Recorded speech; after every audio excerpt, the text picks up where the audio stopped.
Support WrestleTalk! Order the magazine using the link below. The Undertaker has been a staple part of WWE since the early 1990s and has seen many pretenders to his throne come and go. From his brother to imposters to cult leaders, Undertaker has fought off many foes just like him. But in 2005, there was set to be his biggest challenge to date, a challenge that Vince McMahon loved but was sadly ruined by a real-life incident. I am Luke Owen, and this is The Undertaker's missing WrestleMania 21 match.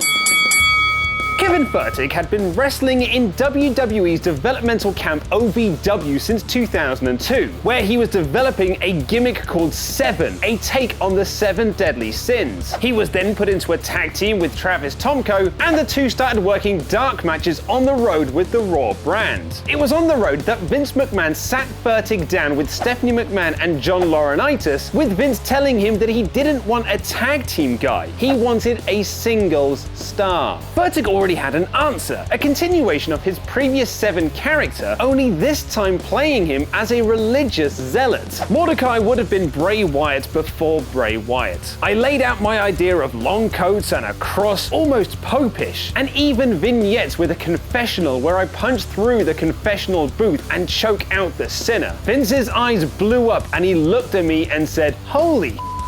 According to Furtick, after the meeting, Laurinaitis grabbed him and told him he was about to make $1 million. WWE began to air vignettes for this new character, Mordecai, with promos that got the seal of approval from Vince and The Undertaker. The character was dressed all in white, complete with white hair and beard, a sign that he was good and pure. And he carried a giant sword with him to the ring. As Bruce Pritchard revealed on Something to Wrestle, the costume was deliberately designed to be the opposite of The Undertaker. Mordecai made his in-ring debut at Judgment Day 2004, defeating Scotty 2 Hotty, and then defeated Hardcore Holly the following month with the idea to build Mordecai for the rest of the year, and then have him face The Undertaker at WrestleMania 21. This was going to be even more unique because the cowboy dressed all in black was the good guy, and the guy in white was evil. We would have built that up throughout the whole year, which also would have allowed Taker some time for a smoke and mirrors angle so he could rest the wear and tear on his body. Sadly, after only a few months on television, Mordecai disappeared from WWE and was never heard from again. So what went wrong? Shortly after his debut, Furtick went to a bar with former Tough Enough winner Maven and Sylvian Grenier when a patron decided he wanted a fight. Basically, a kid decided he wanted to hit us with a bottle, and I kind of intercepted him and broke his nose. And they found out I was supposedly a WWE superstar, a WWE guy who was worth so much money. If they knew how much money I had at the time, which was jack,